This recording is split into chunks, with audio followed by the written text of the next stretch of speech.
Muy bienvenidos, ahora sí, arrancó Economía sin corbata, Agustín Datel y José Natanson. Buenas noches. Bienvenidos. ¿Cómo vamos? Estamos corridos, está movida la situación en el estudio. Tenemos de este lado a los columnistas porque de este lado está nuestro invitado. Muy buenas noches, Axel, bienvenido, muchas gracias. Muchas gracias por la invitación. Buenas. ¿Cómo están? Estamos en el final de la campaña, en un contexto electoral, por supuesto, muy importante para todos. Estamos frente a las elecciones presidenciales. Y vos, en tu primera campaña, ¿cómo lo estás viviendo? Bueno, la verdad que es una campaña, está siendo una campaña intensa. Creo que todo el mundo sabe que este año se está decidiendo algo importantísimo. Después de 12 años, que son los 3 mandatos de Néstor y después los 2 de Cristina, estamos decidiendo un nuevo presidente. A mí me encantó la presentación de las señales. Me parece que si una le faltó es la de prohibido ir contramano, ¿no? Que a mí me parece que un poco es una de las discusiones que se está dando, siempre lateralmente, pero yo creo que hay, sobre todo el candidato del PRO, de Cambiemos, la verdad es que yo lo observo como una vuelta a las políticas neoliberales de los 90, aunque obviamente con mucho asesoramiento de imagen, porque eso a la gente no le gusta, ni el ajuste le gusta, ni la desindustrialización, ni la exclusión, ni el desempleo, que son los resultados de esas políticas. Así que están tratando de mostrar otra cosa de lo que realmente piensan, me parece a mí, en mi opinión, y lo que realmente han hecho toda la vida y lo que realmente son. Es una campaña interesante por eso mismo, porque creo que por lo menos en algún momento de la campaña uno encontraba a Macri diciendo hay que pagarle a los buitres, hay que privatizar YPF, privatizar aerolíneas, hay que tener cuidado con las jubilaciones, es mucho presupuesto, la asignación universal por hijo, algunos no él, pero de su espacio se va por la canaleta de la droga, se va por la canaleta del juego, y hoy encontramos que ha introducido un poco de confusión el hecho que después de perder o casi perder, estar cerca de perder la elección en Capital, hubo un cambio en la ciudad de Buenos Aires. Entonces hubo un cambio muy fuerte de discurso, donde ahora está diciendo la fuerza opositora al gobierno, la principal fuerza opositora al gobierno, que no, que va a continuar mucho de las medidas que tomó el gobierno, lo cual podría ser tomado, por lo menos para mí, que me tocó muchas de ellas presentarlas, defenderlas, contra los que hoy las quieren continuar, pero me tocó eso. Uno podría decir, bien, los convencimos. Yo creo que no es así. Creo que se están amoldando a lo que piensa la gente. La gente no quiere perder YPF, ya la perdimos y sufrimos, no quiere perder los programas de inclusión social, el mercado interno, su trabajo no quiere perder un Estado más presente, más infraestructura, más escuelas, nuevos ferrocarriles, y entonces han cambiado el discurso. Todo esto lo vamos a repasar punto a punto porque es muy interesante. Todo lo que acabas de decir es lo que tenemos pensado un poco ir viendo en lo que a la medida que avance el programa. Y nos vamos a meter, José, si te parece, justamente en el contexto electoral. Efectivamente, Pablo, porque como decimos siempre, Argentina no flota en el vacío como un astronauta, sino que está insertado en un determinado tiempo y espacio, digamos. Y el determinado tiempo y espacio en el que está inserto Argentina es una región que está en los últimos años, 2, 3 años, creciendo menos de lo que venía creciendo en promedio América Latina. Después del superboom de los commodities, una etapa de 5 o 10 años en el cual todos los países latinoamericanos crecían, yo siempre digo, incluso Haití crecía, digamos, países que casi nunca crecen o que están muy acostumbrados a que les vaya pésimo, tuvieron buenos momentos. Ese tiempo ya pasó. Bueno, ¿por qué pasó? En primer lugar, porque los precios de la mayoría de los productos de exportación de los países latinoamericanos están cayendo. Podemos ver la primera placa en donde se ve cómo se han ido derrumbando los precios de los diferentes productos de exportación del petróleo venezolano, del gas boliviano, del trigo argentino, de la soja argentina, brasilera, del oro, del cobre, es decir, casi todos los precios de los productos de exportación cayeron. La línea gruesa en celeste es la línea que promedia los dos, el resto de las líneas. Quiero decir, hay un momento en el cual lo que los economistas, nuestros amigos economistas, llaman términos de intercambio, se han deteriorado respecto de hace un tiempo atrás. La consecuencia de eso es lo que vamos a ver en el segundo gráfico, que es lo que creció lo que creció América Latina, perdón, en los últimos años y lo que se espera que crezca este año según datos del Banco Mundial. América Latina tuvo años de mucho crecimiento antes del 2010, digamos. En el 2010, como se ve, creció 6.1, en el 2011 4.3, fue cayendo el promedio de crecimiento latinoamericano y este año América Latina, según la estimación del Banco Mundial, va a crecer apenas 0.4. La CEPAL habló en su momento del fin de la etapa de crecimiento fácil de América Latina. La idea de que, bueno, había un momento en el cual era más fácil crecer, Argentina creció a tasas chinas durante algunos años y que ahora estamos en una etapa de crecimiento más difícil. Hay diferentes indicadores de esto. Vamos a mostrar una última placa muy arbitraria, pero que es ilustrativa, que es los autos que se venden en Brasil. Argentina exporta, tiene una industria automotriz, todos sabemos, muy integrada con Brasil. Esta es la curva que va mostrando cómo fueron creciendo la cantidad de autos que se venden en Brasil, perdón, yo dije que se exportan, la cantidad de autos que se venden en Brasil cada año y cómo en los últimos tiempos han ido decayendo. ¿Qué quiero decir con esto? Y sintéticamente, que estamos en un contexto más adverso que el de años anteriores y que creo yo, y ahora se lo podemos tal vez preguntar al ministro, que además es candidato a diputado, así como en su momento los gobiernos de izquierda, nacional populares, como uno quiera que lo llamen, NACAM Pop, como les guste llamarlo, tenían que administrar y gestionar desde la abundancia, ahora parecería que tienen que administrar y gestionar desde una cierta escasez. Ya no hay una etapa de abundancia, sino una cierta escasez. Creo que ese es el desafío que se viene y el momento en el que se inscribe estas elecciones presidenciales. Se lo trasladamos directamente al ministro. Primero, saber si estás de acuerdo un poco con el análisis que hace José y siendo así, ¿cómo te imaginás que sigue la economía? ¿Cómo administran los gobiernos latinoamericanos esto que viene? A mí me gustó la formulación de CEPAL. No es que ha venido una etapa donde Argentina o América Latina no puede crecer. Tal vez favorables términos internacionales para los precios de lo que nosotros exportamos a otros países, obviamente incentiven, promuevan y admitan un crecimiento más sencillo. Pero ahí empieza a terciar algo que me parece que es importante verlo, que es la cuestión de la política económica. Tanto la etapa de boom de las commodities como la etapa de contracción del precio de las commodities, como cualquier hecho económico internacional, admite diferencias en cuanto al impacto en cada uno de los países según qué políticas se aplican. Y esto quiero, para ejemplificarlo fácilmente, nosotros en 2001, recordarán todos, tuvimos una crisis furiosa, una crisis que viene a ser el resultado de la acumulación de políticas neoliberales que en Argentina se siguieron al pie de la letra. Cuando estalla la economía argentina en 2001 y vamos a 25% de desempleo, una caída casi de 10 puntos del producto, bueno, cuando hay ese estallido, se ocurre algo que es objeto de discusión y estudio afuera, que es que Argentina inicia una recuperación relativamente rápida. En particular, la recuperación empieza en 2003 y de 2003 en adelante iniciamos una etapa, como decía recién, de crecimiento muy intenso.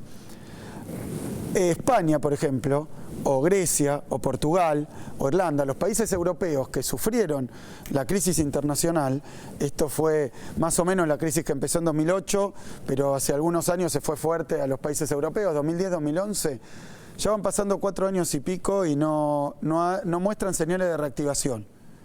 ¿Por qué? Porque entiendo yo que las políticas económicas que se están aplicando son políticas económicas, en esos mismos países se habla así, de austeridad, o sea, de un Estado cada vez más ausente, de seguir endeudándose, a pesar de que tienen una deuda impagable, se siguen endeudando, siguiendo un poco las recetas del Fondo Monetario, del Banco Central Europeo, es decir, que se están aplicando otras políticas y lo digo nada más que porque hoy abrí el diario y leí que pronosticaban que esos países de Europa en los próximos 5 años difícilmente se recuperen. Y Argentina hizo una recuperación muy rápida, pero la hizo gracias a determinadas políticas. Un Estado que apareció, que empezó a administrar el comercio, generar paritarias, subir el salario mínimo, incluir jubilados, la asignación por hijo, recuperar IPF, tantas cosas que se han hecho. Es decir que, como bien dice la presidenta, no fue magia, fueron determinadas políticas. Lo mismo, cuando ahora entramos a un ciclo de precios en caída de los productos de exportación, hay países que hoy, vecinos, doy un caso no para comparar, simplemente para, yo me decía, ¿qué opinás de ese informe? Son datos objetivos. Bueno, Brasil este año pronostican que va a caer un 3%. Y la economía argentina, según todos los datos de los privados, incluso los privados que menos les gustan las políticas del gobierno, así que ellos tendrán que explicar por qué pasó este milagro, está creciendo en el primer semestre del año arriba del 2%, mientras Brasil, con la misma situación, está sufriendo una caída. ¿Esto por qué es? Determinadas políticas económicas, no es magia, son determinadas políticas económicas con determinados objetivos. Brasil, frente a esta realidad, en este momento está aplicando políticas de ajuste. Sí, yo no... No hay un riesgo de eso que eso se, digamos, se replique en la región. No las quiero calificar. Brasil es un país que tiene su absoluta soberanía para tomar las políticas que vaya decidiendo el gobierno. Lo que quiero decir es que claramente cuando uno observa lo que se hizo en Argentina en el marco de la crisis internacional, yo lo podría explicar técnicamente, pero estamos en economía sin corbata. ¿Cómo no lo voy a explicar para que lo entienda todo el mundo? Ahora 12, sí. Procrear, progresar, sus beneficios, precios cuidados, todos políticas que cuando me tocó anunciarlas, por instrucciones obviamente de la presidenta, pero cuando las anuncié dije, señores argentinos, se viene una crisis internacional, hay que tomar medidas para incentivar el crédito, para incentivar el consumo, para incentivar el procreauto, la venta de autos, porque Brasil no nos va a comprar. Empecé, en ese momento, los críticos de siempre, los saboreros, no va a funcionar. Algunos decían, ni hay crisis internacional. Hoy lo tienen que reconocer. Tenemos una pequeña pregunta en función de esto, porque acá en el programa hoy vamos a hablar de dos modelos en pugna y entonces esta diferencia que vos marcás. Acá en Argentina, yo hasta ahora creo, mi visión es que a partir de lo que está pasando en Brasil, en el mundo, la descripción que hacía José, la apuesta al mercado interno está dando sus frutos. De hecho, este año vamos a crecer en un contexto adverso. Ahora, de acá en adelante, y me toca debatir con economistas que dicen, por ejemplo, que el ciclo de demanda, que el ciclo del consumo en Argentina está agotado y empiezan a instalar la idea de esto del lado de la oferta, de la economía del lado de la oferta. Digamos, ¿vos qué pensás con esto? ¿Que los preocupa mucho el tema fiscal? ¿Cómo te parece que sigue? Perdón, te pido que recuerdes la pregunta de Agustín. Agustín la va a repetir porque me parece, Agustín, que lo que está diciendo nos mete de lleno perfecto en el primer informe, que es estos dos modelos en pugna. ¿Sí? Perfecto, Agustín. Vamos a ver el primer informe.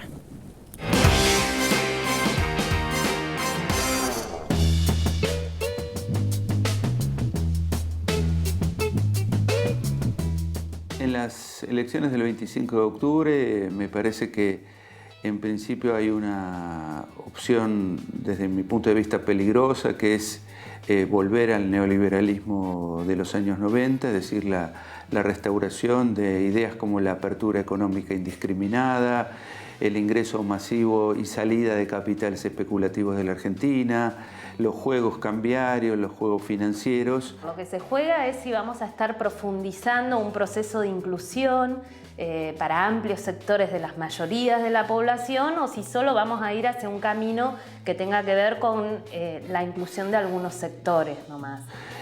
Hay un peligro claro de avance de ese tipo de concepción o la idea de mantener una perspectiva de que el centro de la economía sea la producción, sea el empleo, sea el mercado interno. Me parece que ahí hay una brecha muy importante, muy significativa y que tiene resultados muy dispares para el destino de la sociedad argentina. Hay conquistas que pueden estar hoy, que uno las puede mantener nada más, simplemente, y no mejorarlas y profundizarlas o ampliarlas, y que puede ir acompañándolas de otras medidas donde vayan haciéndole perder el efecto de estas conquistas que se fueron haciendo durante estos años. Un modelo que es muy claro y muy nítido, que es el modelo neoliberal, digamos, aplicado en muchos países de América Latina y del resto del mundo y con las consecuencias que estamos viendo. Y hay un modelo que está, yo diría, en construcción, que es esto que empezó el kirchnerismo en estos 12 años, que condujo a un grado importante de libertad económica, a un Estado mucho más autónomo, a poder pensar políticas públicas más interesantes, por ejemplo, en ciencia y tecnología, pero que no es un modelo acabado. Podés implementar o planes asistenciales, ¿no?, o podés implementar una medida como se hizo, como la asignación universal por hijo, que no es un plan, que está ligado a un derecho a la seguridad social que se otorga desde el sistema de seguridad social de Argentina, donde lo que busca es incentivar que en algún momento cualquier persona tenga no solo la asignación universal por hijo, sino todos los beneficios de un empleo en blanco. Creo que hay que avanzar en un Estado que tenga los instrumentos necesarios para impulsar transformaciones productivas y distributivas. Todavía eso no se construyó. Necesitamos mejorar fuertemente el perfil productivo de la Argentina, incorporar muchos sectores de la economía social y familiar al entramado productivo.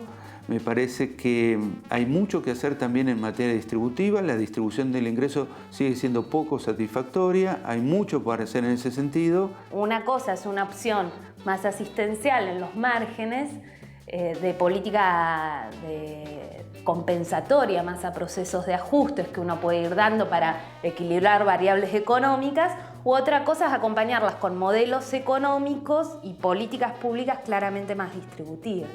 Un proyecto de desarrollo con inclusión social, con igualdad social, es el proyecto que representa los intereses de la inmensa mayoría de los argentinos, que no quiere decir que la inmensa mayoría reconozca que sus intereses son esos, y puede ser que en el plano discursivo, en el plano imaginativo, piensen que sus intereses están con alguien que ofrece pececitos de colores. Pero la pregunta es qué modelo es capaz de sostener y responder a las necesidades de las mayorías. Y ese tiene que ser un modelo que cuide el mercado interno, que lo proteja y que lo vaya transformando en una forma dinámica.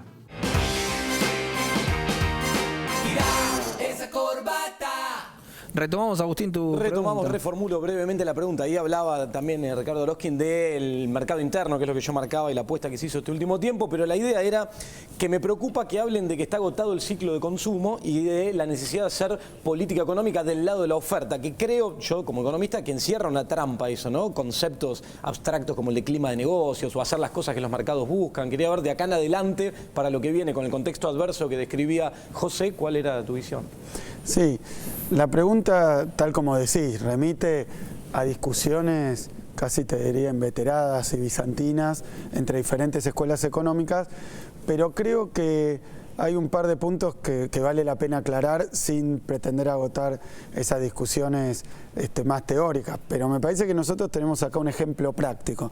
Yo me acuerdo que desde que se inició este proceso, este proyecto de 2003, que hay algunos economistas que vienen todos los años diciendo que se agotó la capacidad de demanda interna, que no, que hay que aflojar, que está sobrecalentada la economía cuando crecíamos muy fuerte.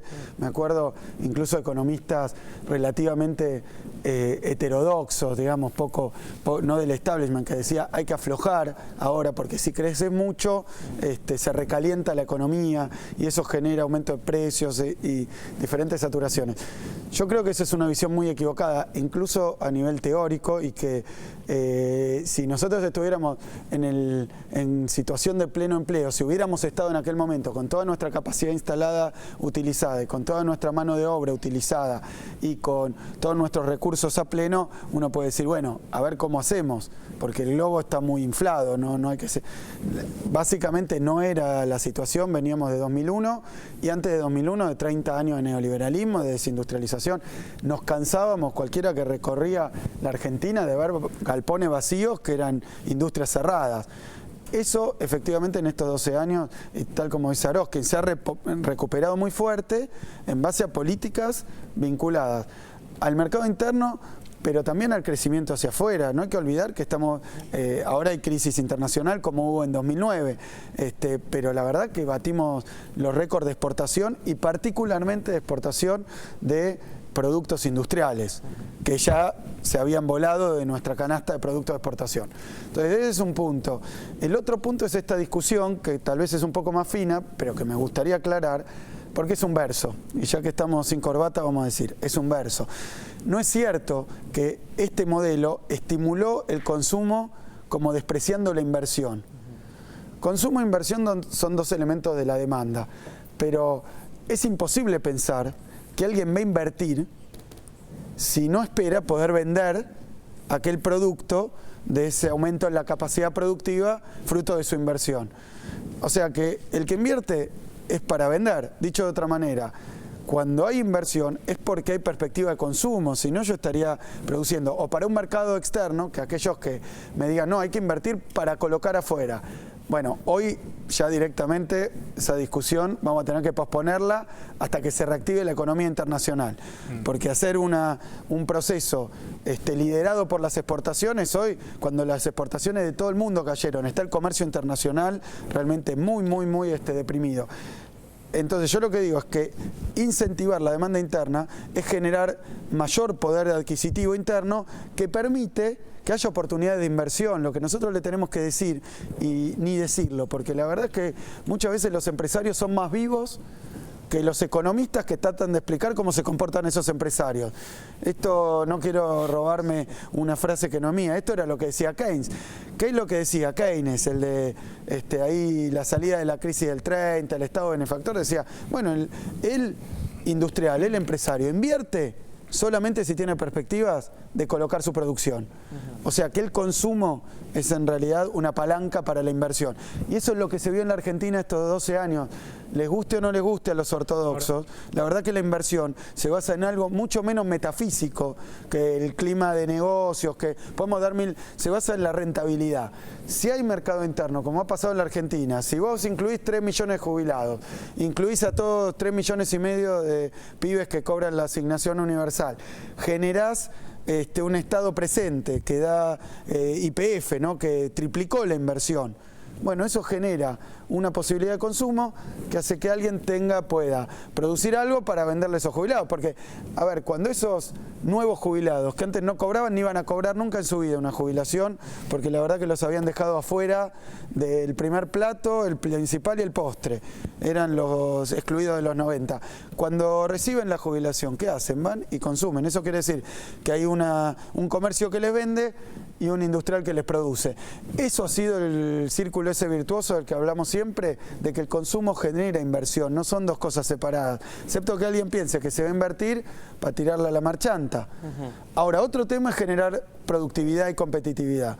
Eso también necesita políticas que nunca se han dejado de lado, porque la competencia misma, y esta es toda la teoría del mercado, hace que cada uno de los productores trate de producir mejor para conseguir también mayor rentabilidad. Y generar empleo, además, que es otro de los temas que tenemos en el próximo bloque, porque ahora nos vamos a ir al corte. En el próximo bloque vamos a hablar de empleo, vamos a ver cuál es el discurso frente al empleo en la campaña, vamos a hablar de buitres, de conflicto con los buitres, y vamos a hablar de retenciones. Economía sin corbata, está el ministro Axel Kicillof acá con nosotros. Un corte muy chiquito y seguimos.